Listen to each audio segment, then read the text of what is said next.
Well, I credit all the guys. I mean, yeah, Russ was great tonight, but it's never just one person that ignites a break or a comeback. Obviously, we were down by 16 points at one time, and to Ryan's point, we lost another first quarter. But again, viewership is up.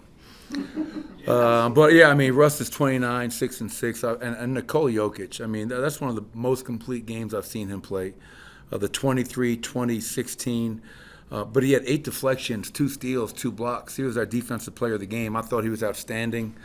CB, 4 of 8 from 3, shooting the ball with no hesitation, great confidence. Michael Porter, 24 and 7. So, to beat a team like OKC, Vic, it takes everybody. But obviously for a 17-year vet to have that kind of a game was tremendous, and I'm really happy for us. Does Nikola stress you out at all with some of the inbound pass there at the end to Peyton over the top? Or? Not at all. Yeah, I mean, it's they score, and there's no need for us to rush. I mean? And we throw it ahead, and obviously, Peyton goes to the foul line. He doesn't make them. But the best part about that, Bennett, and you already know this, is that Peyton Watson misses 2 free throws.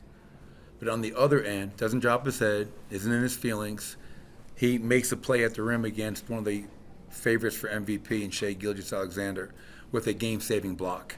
And that's what you love about Peyton Watson. And that was a huge, huge block, obviously. So we're proud of him for recovering after the free throws and helping us, give them their first loss. Coach, what does it do for young players to come up big repeatedly, multiple times, back-to-back games like Peyton did, in those big moments late?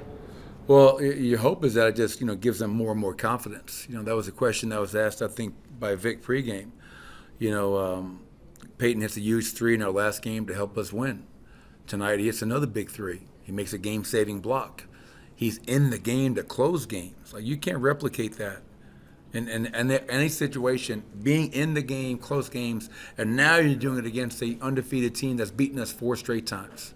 So you hope for. I mean, I looked out there. I said, man, and that group was playing so well. I was going to get Russ back in, but man, CB and Julian and Michael and Peyton Nikola playing great. They got us a lead, and then you get Russ back in late, but. You just hope it builds some character and some confidence. You had 9 fast break points at half, and you had 10 in the third quarter.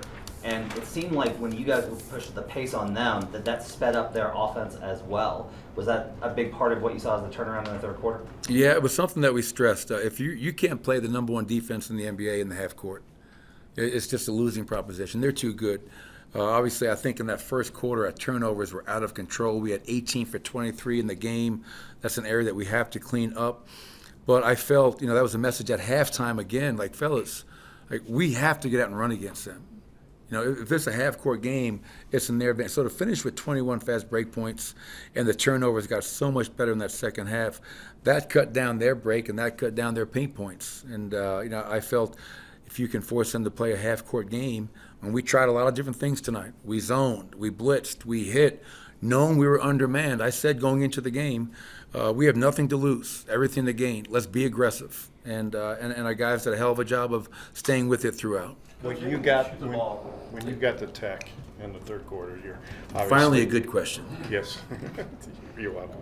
You're obviously making the case for Joker, but are you also looking for a spark, or is that just happenstance? No, I think it's a combination. I mean, I'd say 95% of my texts are, have a plan behind it. And so to your point, I feel like Nikola's getting beat up, and I got to fight. I mean, everything Nikola's done for this city, this team, this franchise, me, my family, I'm going to fight for that guy, and anybody else in our team. But it's also like, hey, man, I don't know what we were down at that point, but whatever the run is from that tech after, we got back in the game. And so you're hoping to kind of light a fire under a guy. Hey, let's keep fighting. We're not going to just kind of go gently into the good night. Let's fight and stay around and see what happens. And that's been a common theme. That's one thing. I'm not proud of the fact we haven't won the first quarter. I'm proud of the fact, though, we don't get down and we don't quit. We stay with it.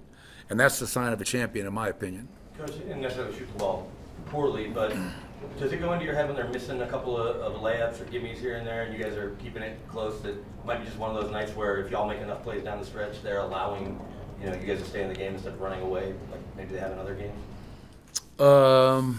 Yeah, I don't know. You know, they're a good team. They're not going to go away. You know, they're going to stay with it. We had a couple of great possessions, and I told our players at halftime, I said, fellas, we don't have a margin of error tonight. Now, we got 2 key guys out, so we can't allow Shea to go coast to coast like he did in the second quarter. We can't allow Shea to drive away from the double team.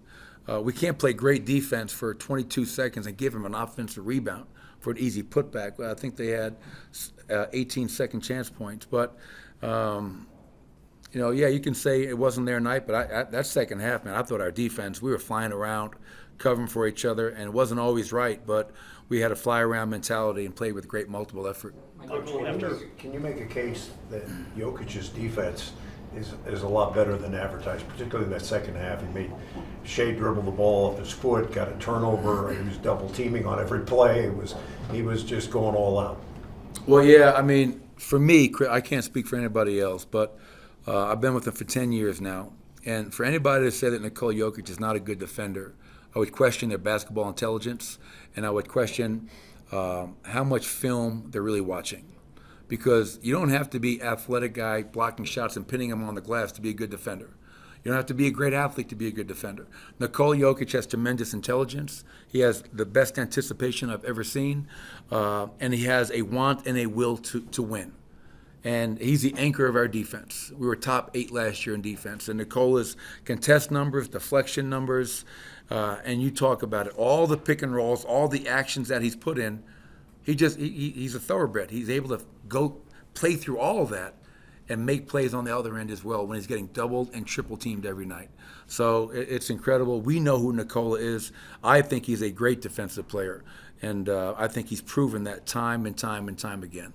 Porter was 1 for 6 from the field at halftime, and it seems like OKC's been pretty good at taking him out of his comfort zone at times. What were you guys able to do to kind of unlock him more in the second half? Well, yeah, well, I think Michael being aggressive, we ran a bunch of plays to get him looks, and I think they're a great defensive team. They have some really good defensive players, and if you're going to try to get somebody open, you have to screen. So Michael's setups, creating a lead, and the screens, creating some sort of separation. Michael at 6'10", and the way he shoots the ball, doesn't need a ton of it. And it was great to see him get going, because that was one thing we said at half. Like, Russ had a good first half. We have Nikola. We need a third scorer. We need somebody else, so we're not going to Nikola every time down the floor. And Michael answered the bell. CB answered the bell. And I thought Julian had a couple of big plays. Again, 9 points, 6 assists, and 5 rebounds for Julian Strawther off the bench are great numbers for a kid who's still a rookie. Michael, I think there was a stretch in the third quarter where Russ scored or assisted on 15 straight points for you guys, and there was moments where he was just pointing at people, kind of showing them where to go and what to do. Is he ahead of where you thought he might be 8 games in that regard? Yeah, well, I think he's been incredible for us.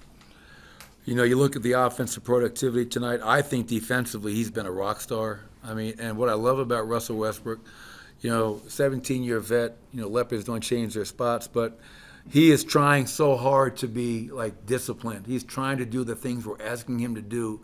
And I appreciate that so much, because at 17 years in, a lot of times you are who you are, but he cares, man. He is so invested in this team and what he's bringing to this team, and he's so hard on himself. But, like, I love the fact I can coach a guy like Russell Westbrook any day, because he is a competitor and he's a tough dude, and I want him in my foxhole.